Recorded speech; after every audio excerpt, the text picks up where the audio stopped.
بسم اللہ الرحمن الرحیم۔ دوسرا سبق اسماء اشارہ، یعنی وہ اسم جس کے ذریعہ اشارہ کیا جائے۔ عربی میں اشارہ کرنے کے لیے 10 الفاظ آتے ہیں۔ کچھ ایسے ہیں جو صرف مذکر کے لیے خاص ہوتے ہیں اور کچھ ایسے ہیں جو صرف مؤنث کے لیے استعمال کیے جاتے ہیں۔ پھر ان میں بھی ایک چیز کی طرف اشارہ کرنے کے لیے الگ لفظ ہوتا ہے، دو چیزوں کی طرف اشارہ کرنے کے لیے الگ لفظ ہے، دو سے زائد چیزوں کی طرف اشارہ کرنے کے لیے الگ لفظ ہیں۔ اسی طرح ان میں سے کچھ اشارے قریب یعنی قریب کی چیزوں کے لیے استعمال ہوتے ہیں اور کچھ اشارے بعید یعنی دور کی چیزوں کے لیے استعمال ہوتے ہیں۔ اسماء اشارہ کے تمام کلمات یہ ہیں: ھذا، ذالک، ھذہ، تلک، ھذانی، ھاتانی، ھؤلاء، اولئک۔ ھذا یہ واحد مذکر قریب کے لیے، ذالک واحد مذکر بعید کے لیے، ھذہ واحد مؤنث قریب کے لیے، تلک واحد مؤنث بعید کے لیے، ھذانی یہ دونوں مرد تثنیہ مذکر قریب کے لیے، ھاتانی یہ دونوں عورتیں تثنیہ مؤنث قریب کے لیے، جمع ھؤلاء یہ سب مرد، ھؤلاء یہ سب عورتیں، یہ دونوں اسم مذکر اور مؤنث دونوں کے لیے استعمال ہوتے ہیں، اولئک وہ سب مرد، اولئک وہ سب عورتیں۔ اسی طرح اولئک بھی مؤنث اور مذکر دونوں کے لیے استعمال ہوتے ہیں۔ عربی میں مذکر کے لیے مذکر، مؤنث کے لیے مؤنث، اسی طرح واحد، تثنیہ، جمع اور قریب اور بعید کے لیے الگ الگ اسماء اشارہ کا استعمال ہوتا ہے۔ اسم اشارہ کے کلمات کو سمجھنے کے بعد یہ سمجھنا بھی ضروری ہے کہ جس شخص یا جس چیز کی طرف اشارہ کیا جاتا ہے اس کو مشار الیہ کہتے ہیں۔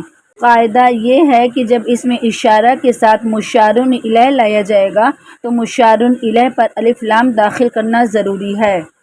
جیسے ھذا النبی یہ نبی، ھذا اسم اشارہ، النبی مشار الیہ ہے۔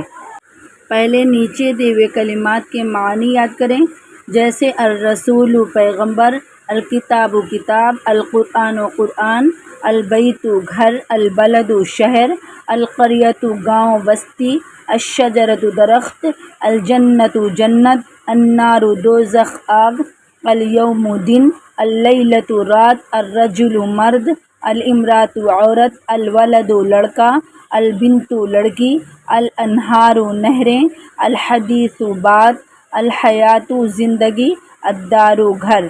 پھر مذکر، مؤنث، واحد، تثنیہ، جمع، اشارہ قریب اور بعید کا لحاظ کرتے ہوئے ترجمہ کریں، جس کی مشق کتاب میں موجود ہے۔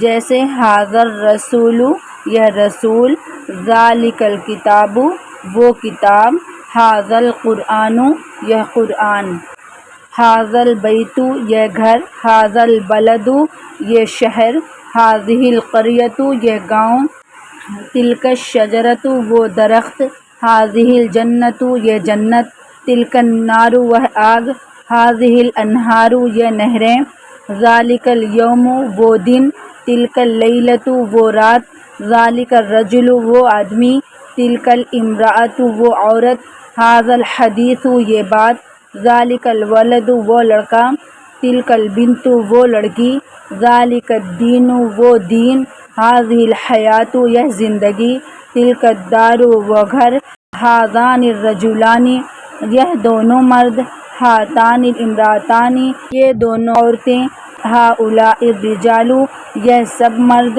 ھؤلاء النساء یہ سب عورتیں، اولئک الرجال وہ سب مرد، اولئک النساء وہ سب عورتیں۔ آپ غور کریں، پورے مشق میں مذکر اسموں کے لیے مذکر اسم اشارہ کا استعمال ہوا ہے، مؤنث اسموں کے لیے مؤنث اسم اشارہ کا استعمال ہوا ہے۔